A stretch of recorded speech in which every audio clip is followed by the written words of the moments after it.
Good evening, Nevada-Utah Conference Pathfinder leadership, and whoever else is watching this video. Welcome to another one of my fireside talks. My fireside is rather dull tonight. We cooked hot dogs earlier, but now it's just some smoldering coals that need supervised to make sure we don't burn down the world.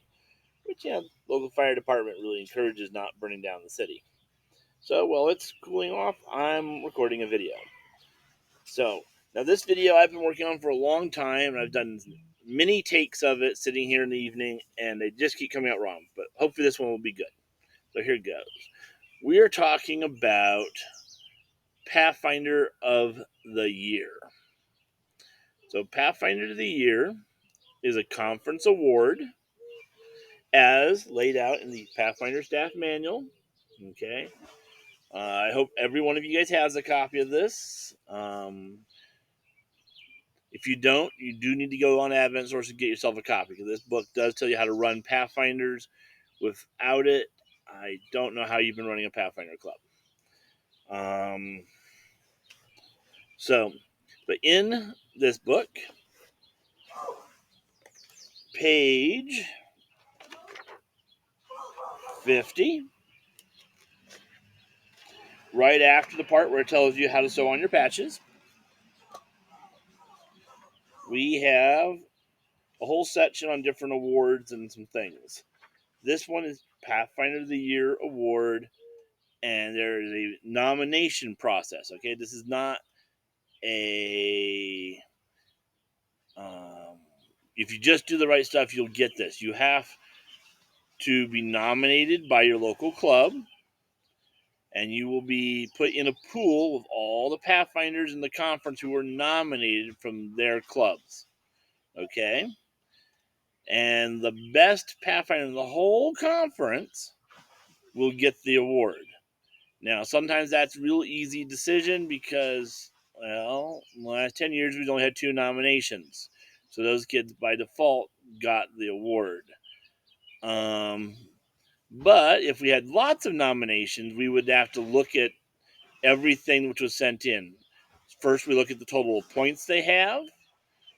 But if everybody has the same high level of points, which I would hope they do, we would have to read their essays and compare their essays, compare their projects. I would look at them. The conference youth director looks at them.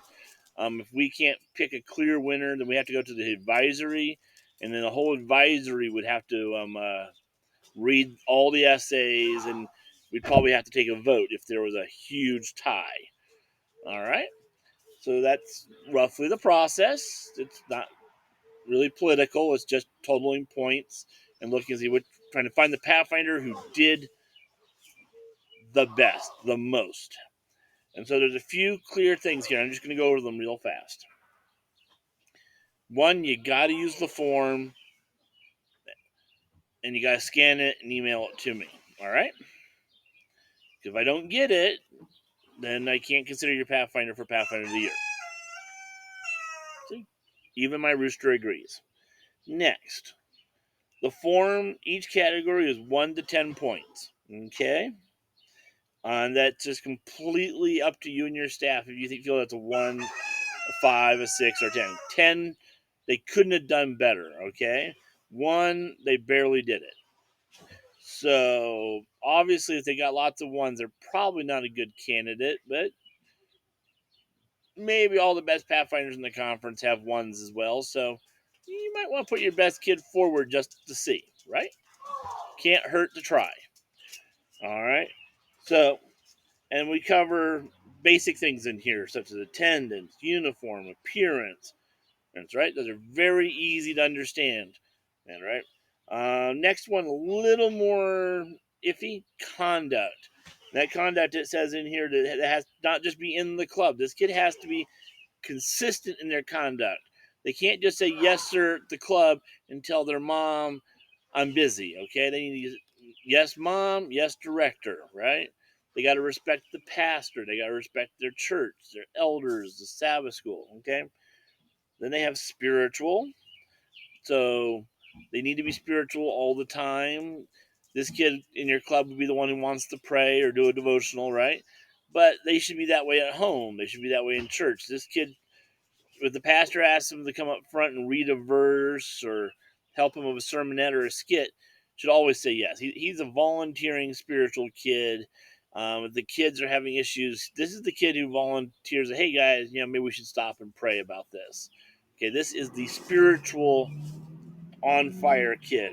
It all right. Next thing is participation. He needs to participate in everything as much as he possibly can. Now, of course, remember, excused absences are absences which are excused, so they can't be counted against his attendance. Okay?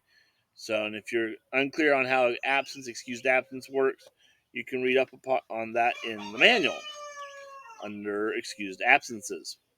So, just go ahead and read up that. I won't waste time in this video on that. All right. The next thing is he has to be an achiever. So, there's a few things that if you don't do, you just shouldn't. You're not even in the You can't be really nominated. If you send in your application and you didn't do these things, you're at the bottom of the pile. Okay. One, invested in a Pathfinder class this year. If you didn't finish your Voyager class or whatever class it was this year, you're a one. You didn't do anything. You're at the bottom, right? Because it's an either or question. You can't say, oh, he did a 5. No, he either did it or he didn't do it, right? And then your advanced ribbon class. Did he finish his advanced ribbon?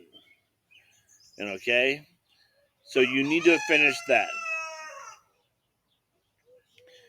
Next, he has to have earned at least 6 honors. Now, here's the tricky part. One of those honors has to be under their own initiative. And that means that they did it themselves, okay? That means the director didn't make them do it, right? This kid came to you and said, I want to do pottery because I'm doing a pottery course down at the community center. What are the requirements so I can take him in so the leader can check me off? This kid said, hey, I'm doing I want to do ecology because I'm going to be outside a lot this summer. I want to do this honor, right? Or whatever, but it's something they are doing. This is not you. You're not asking them to do it. You're not like, hey, did you do an extra honor yet? Did you do one of your own honors yet? Did you do an honor yet? You can't be pushing them to this. This is them. All right. Now, I would say a little bit of leeway room for if you know when you talk to them about being Pathfinder of the Year, like at the beginning of the year, what the requirements were. You should always talk about that with all your go-getter kids. Like, hey, here's the requirements. Let's see what you can get done this year. You might later in the year, like, hey, looking good. Have you done an honor of your own choosing this year? Remember that was one of the requirements. Maybe a slight nudge, but nothing serious, right? This has to be their own thing. So, um, so it says honor their own initiation. Now they do get a point for every honor they've finished, up to 10 as well. So a kid who's done 10 honors naturally would be doing pretty good. 6 honors, which is the bare minimum, is also about the bare minimum they would have earned if they had finished their pin, by the way. So if you've done the advanced and everything, it's about 6 honors you earn by doing your coursework for the year. So now the next thing here, this is the hard part here for the kids. This is the big thing because everything else here has been pretty standard. If you had a good Pathfinder year, you're respectful, you're a good kid, you show up on time, you got all this in the bag, right? This is the cherry on top right here. The special project. You got to do a project, okay? You got to do something above and beyond. Now, this doesn't just have to be for your Pathfinder club or your church school or your community. It can be anything, okay? So maybe there's some idea that gives you a list here. Let me grab my magnifying glasses here. We call them glasses. Here we go. They give a sample list here, like wildflower seed collection. For all our burn scars, they got the seed collection programs to try to reseed the burn scars. so neighborhoods don't get flooded. Volunteering at hospitals, helping the church, like in the mailing lists. They got lots of suggestions here. Um, Art projects for hospitals, prepare Christmas packages for orphans, develop Vespers programs, assist with food and clothing distribution, having story hours, holding a church office. Just holding a church office can be considered a special program or activity, which for a young kid probably is. Yeah, you're a deacon for a year or a deaconess at 14 or 13. That's significant, right? That's volunteering in hospitals. There's a whole list of things. Free yard care for sick and shut-ins. There's a whole list, but they got to do something, and then they got to write up about it. They got to tell us about it. And on the form, there's no real space for it, so you're gonna want to use a separate piece of paper or type it up and attach it. And then, of course, the only other thing is, fill in the rest of the paperwork. We need club name, director, sponsoring church, pastor, the date, who the kid is, of course. It's not very complicated for Pathfinder of the year. Different conferences do different things. So our conference, just so you know, we have a medal that goes on the pocket of the uniform. Some conferences have a special braid. Some conferences do a trophy. Some conferences just do a certificate.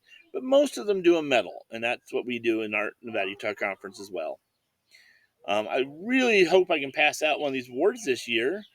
As you look at your kids, I know I sent out an email at the beginning of the year to all the clubs that had registered by September. I think I sent the letter out about September 15th, outlining what I just outlined here. I emailed it to every Pathfinder leader who's registered or club that's registered.